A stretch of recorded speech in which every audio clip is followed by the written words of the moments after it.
Today we're going to look at a wonderful book called The Story of Nelson. This is quite an old Ladybird book in their Adventure from History series. Series 561. This is the story of one of the greatest and bravest sailors England has ever known. His many adventures, from his first boyhood voyage to his last great victory at Trafalgar, are described in this interesting book. The Story of Nelson. Wills and Hepworth, Loughborough, first published 1957.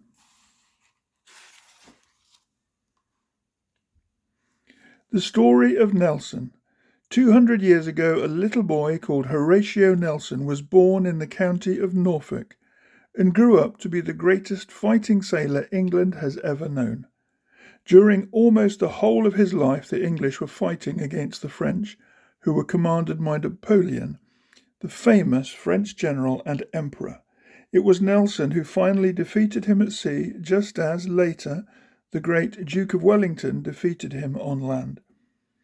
When Horatio Nelson first went to sea, he was only 12 years old. He was lucky enough to have an uncle who was the captain of a ship in the Royal Navy, so Horatio was treated kindly and quickly began to learn his way about. But he must have felt very small and lonely as he stood on the quay at Chatham with the big ships and the busy sailors all around him. And here we've got a picture of young Nelson with his cabin bag, standing looking at a ship on the dockside at Chatham. In those days there were no steamboats, and all of the ships of the Royal Navy had high masts and sails. In order to spread the sails to the wind and to furl them when the wind was too strong, the sailors had to climb up into the ship's rigging high above the deck. This was very dangerous, and many sailors were killed by falling from the yards when the ships were tossing about on rough seas. As well as being dangerous, the sailors' life was a very hard one. Their food was sold to the Navy by men whose only concern was to make a profit, and it was often unfit to eat. But it was all the sailors were given, and they either had to eat it or starve. So very few men wanted to be sailors, and to get enough to man the ships, men and boys used to be seized in the streets by the press gang. Once aboard, they could not escape, and often their families did not know what had happened to them until they returned years later from long and dangerous voyages. The ships of the Royal Navy 200 years ago were very small compared with ships today, but they needed a large number of men in the crew to attend to the sails. So the sailors were crowded together on the lower decks, where it was often impossible for a man to stand upright. It was on these decks that the sailors slept in hammocks slung from the beams, and it was here that they all had their meals. Here, too, were the guns ready to be run out through the gun ports when the ships were in action. As well as the sailors, there were soldiers called marines on board.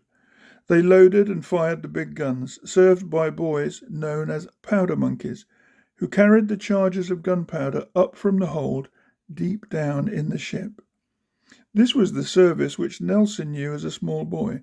When he became an officer and commanded ships of his own, he remembered what it was like and did more than anyone else to make the life of the sailors better and safer.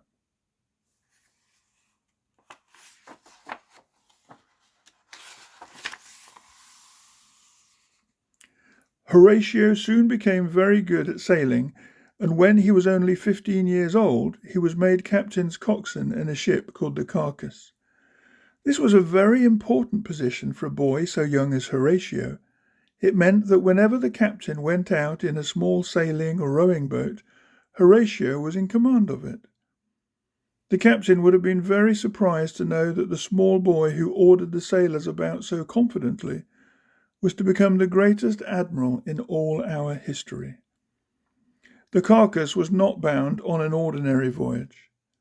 She was under orders to sail to the far north on a voyage of exploration amid the snow and ice of the Arctic Ocean.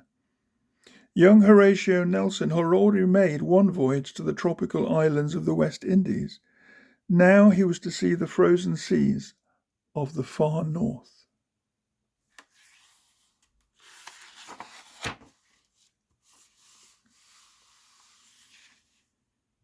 After sailing up into the northern seas, Horatio returned to England and at once started on another voyage in a ship called the Seahorse.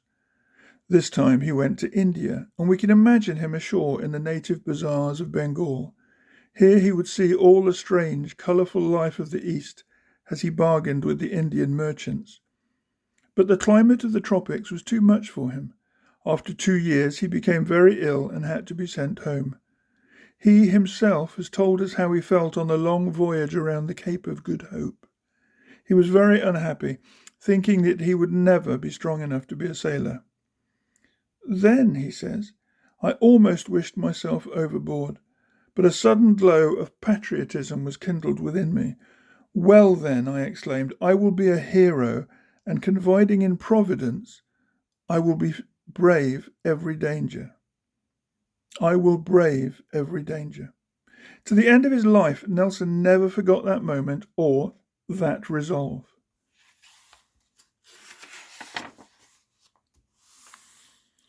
The long voyage home did Horatio good. He passed his examination, and the very next day he was appointed to the frigate Lowestoft as Lieutenant Nelson. He was now 19 years old. In the Lowestoft, Nelson sailed once more to the West Indies. In command of a small ship, he soon showed himself to be a good officer. The commander-in-chief took him into his flagship and 2 years afterwards promoted him to the rank of post-captain, and he was now made captain of a ship called the Hinchinbrook. This was Nelson's first real command. The young captain, not yet 21, must have been very proud as he stood on his own quarterdeck. Nelson was the youngest captain in the Navy, but he soon showed that he was one of the best. It was not long before the Hinchinbrook had captured 4 enemy ships.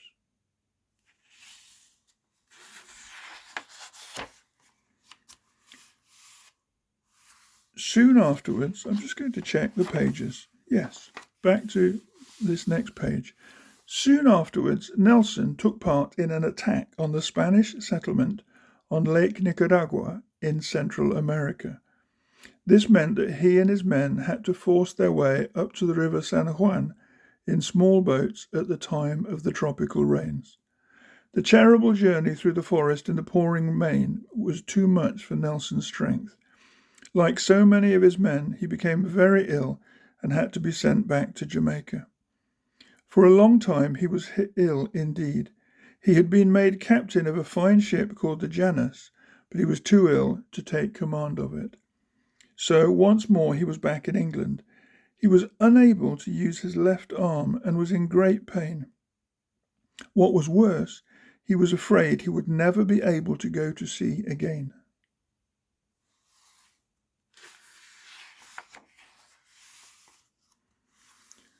But the enemies against whom England was fighting now included America and Holland.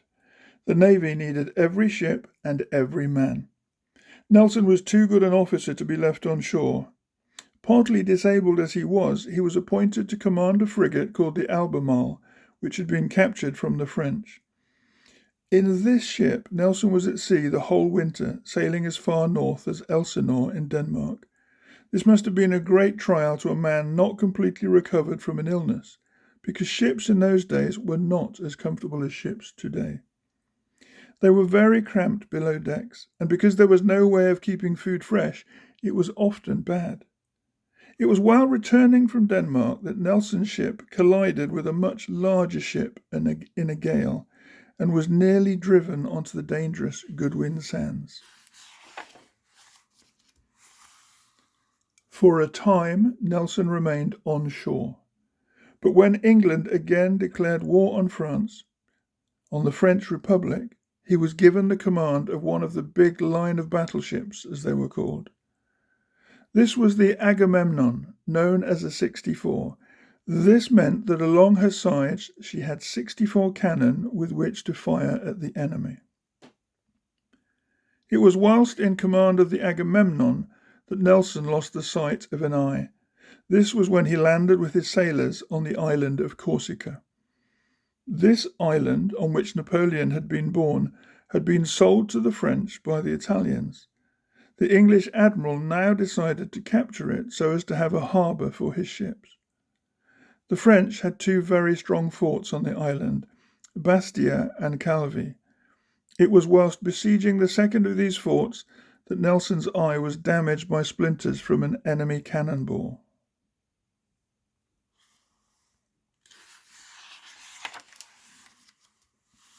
Nelson was one of the luckiest, as well as one of the bravest officers the Navy has ever had. This was shown when, on one occasion, he sailed right through an enemy fleet without being discovered. It was after Spain had again joined France against England. Nelson had been sent into the Mediterranean to bring away some of the English soldiers on the island of Elba. They refused to leave without definite orders from the War Office. There was nothing that Nelson could do, so he sailed away to join the fleet. This fleet, under a famous admiral called Jervis, was in the Atlantic, so Nelson had to pass through the Straits of Gibraltar to join it. We can imagine his surprise when, on a misty morning, he found himself surrounded by dimly seen ships, only to discover that they were Spanish. Nelson sailed quietly on, and the Spaniards never knew that their greatest enemy had been within their grasp.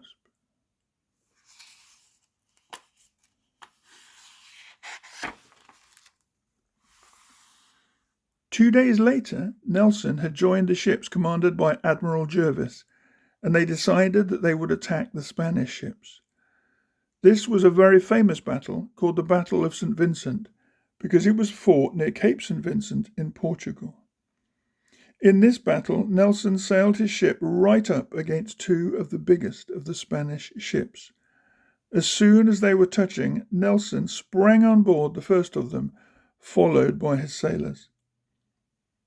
The fighting was fierce, but Nelson was utterly careless of danger, and soon this ship was captured.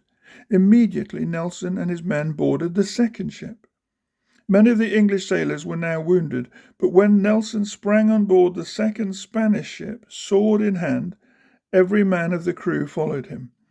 Before such a fierce attack, the Spanish could do nothing, and soon this ship, too, was captured.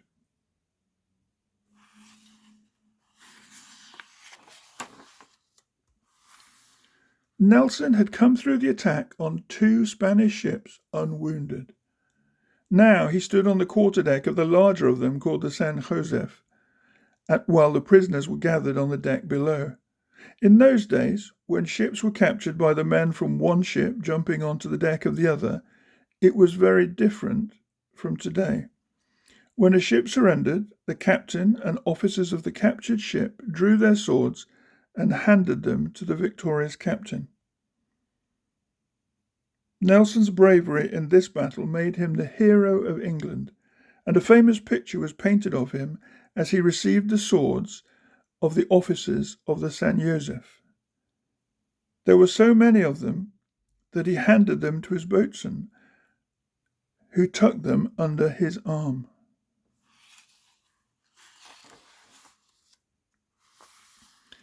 Nelson was now made an admiral. He was only 38 years old, and he was the youngest admiral in the Navy. He was also knighted and became Sir Horatio Nelson.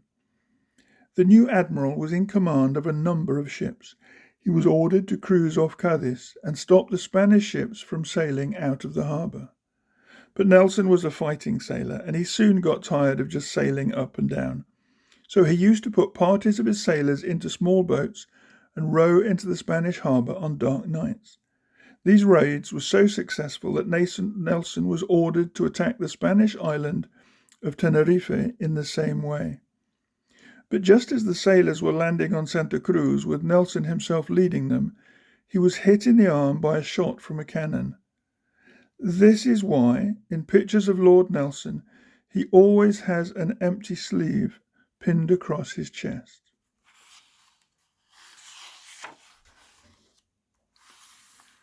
Nelson wrote to Admiral St. Vincent, "A left-handed admiral will never again be considered as useful. Therefore, the sooner I get to a very humble cottage, the better." But Nelson was wrong. When he got back to England, he was sent for by King George III.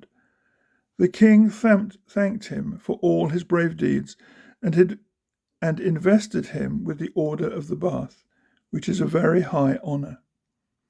Nelson found that he was now a national hero and people cheered him wherever he went.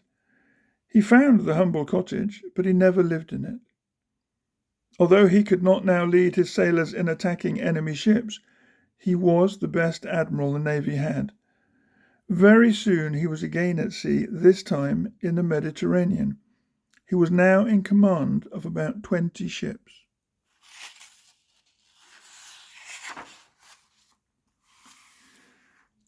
The French general Napoleon Bonaparte had taken an army to Egypt and conquered it. But this army could not get back to France without ships. What Nelson wanted to do was to sink the ships. One day he found them. They were at anchor off the coast of Egypt at a place called Aboukir Bay. The French ships were close to the shore and they thought Nelson would attack them from the sea. So they had all their cannon on that side ready for him. Nelson had expected this, so he sailed between them and the shore. And before they could move the heavy cannon, he had sunk or captured most of them. The fight went on until it was dark. Then the gunpowder on board the French ship Orient caught fire, and the ship blew up in a great explosion. When they saw this, all the other French ships surrendered.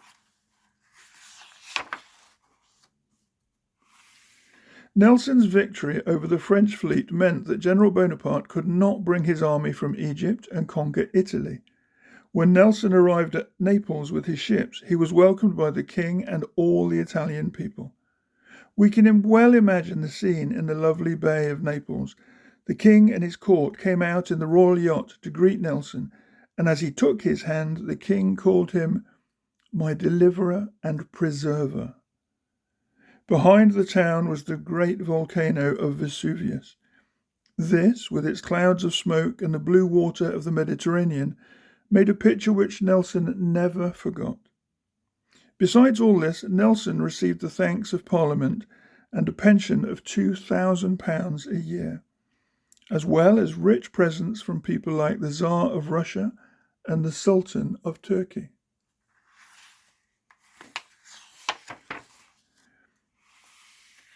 It was not very long before a fleet had to be sent to another part of the world. This was the northern sea, called the Baltic. The countries around this sea were trying to get all their ships together in a way hostile to England. So Admirals Hyde Parker and Nelson were sent to prevent them. This resulted in the Battle of Copenhagen, one of Nelson's most famous sea fights. The Danish ships were anchored very much as the French ships had been at the Battle of Aboukir Bay, but this time the water was not deep enough for Nelson to sail between them and the shore. It was a very fierce battle, and in the middle of it, Admiral Hyde Parker signalled to Nelson to withdraw. But Nelson put his blind eye to the telescope so that he could not see the signal, and soon the Battle of Copenhagen was won.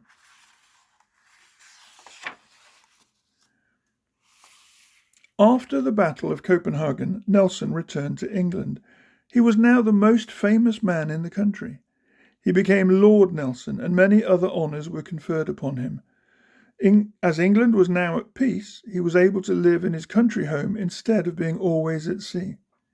During this time, Nelson made many journeys to different parts of England. Of course, all these had to be made in carriages drawn by horses, because railway trains had not yet been invented.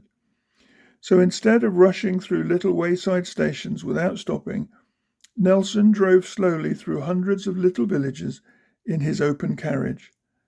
Every village was decorated with flags, and everywhere men, women, and children came to cheer their hero.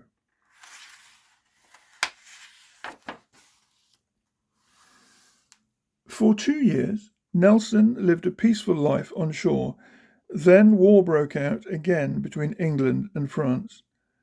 Admiral Lord Nelson was at once appointed to command the fleet in the Mediterranean.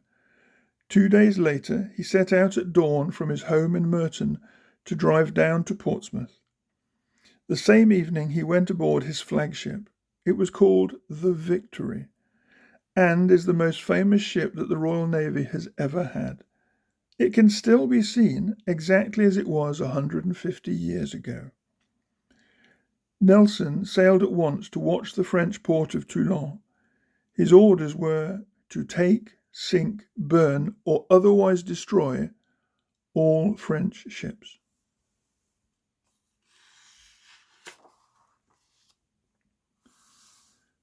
For 2 whole years, Nelson remained at sea. During this time, Spain had joined with France, but their ships all stayed in harbour where Nelson could not get at them. Then a new admiral was appointed to command the French fleet. His name was Villeneuve, and he received orders from Napoleon to sail to the West Indies in order to draw Nelson and his ships out of the way while the French soldiers invaded England. Nelson followed the French ships all the way across the Atlantic without ever catching sight of them. Then, after many days, he heard that the French admiral had set sail again for Europe. Immediately, Nelson started back on the long voyage home, only 4 days' sail behind the French fleet. And during every hour of daylight, sailors were posted high up in the rigging, looking for the first sign of the enemy. At last, they sighted ships on the horizon. Nelson had caught the French at last.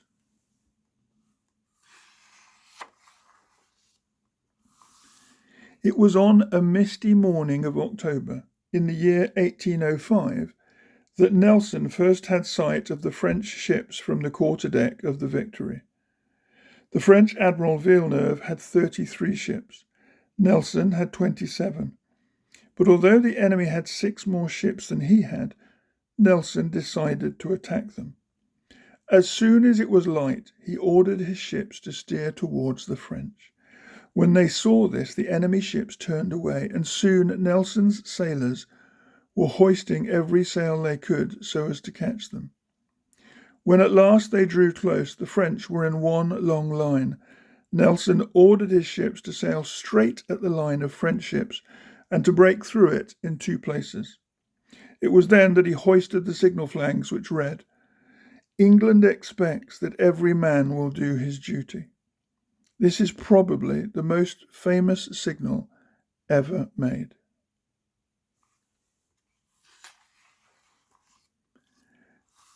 As the Victory drew closer, the French fleet began to shoot at her with all their guns. 50 of Nelson's men had been killed or wounded before he gave the order to fire back. Nelson was waiting until he was close enough to do the most damage. It was not until afternoon that the guns of the Victory opened fire. In those days, a ship's guns fired round cannonballs or hundreds of smaller shot. Nelson's guns were double loaded with both, and soon he was able to fire them right into the cabin windows of the French ship Bucentaure. The ships were now so close together that the muzzles of the Victory's guns were touching the side of the French ship, and the men on the lower decks who were firing them were blinded with the smoke and deafened by the noise.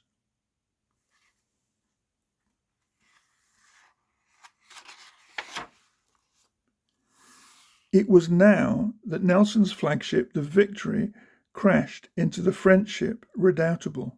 Soon the spars and the rigging of the 2 ships became so closely entangled that they were locked together. The French captain was afraid that the English sailors might get into his ship by way of the lower gun ports, so he ordered these to be closed, which meant that the great guns of the French ship could no longer be used.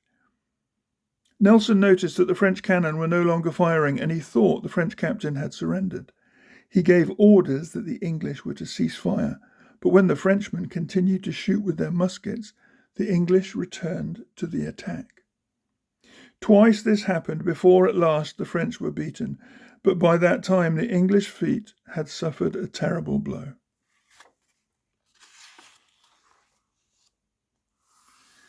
In those days, the great fighting ships had platforms called tops, built high up on the masts. These were occupied by men with muskets. From each ship, these men were shooting down onto the deck of the other ship. As they were so close to one another, it was almost impossible to miss, and Nelson, in his admiral's uniform with all his medals and stars of honour, was easily recognised by the French marksmen. Soon he was badly wounded and was carried down into the dark cockpit of the Victory. As he lay there, with the noise of the battle all about him, he thought only of how the fight was going. He was still able to give orders, and soon he knew that 18 of the enemy ships had been captured and the rest were in flight. The Battle of Trafalgar was won. The last words of this great Englishman were, "Thank God I have done my duty."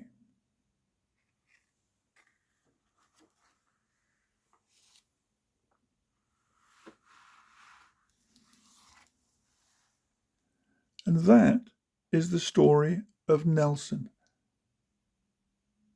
a Ladybird book in their series, An Adventure from History, the story of Nelson.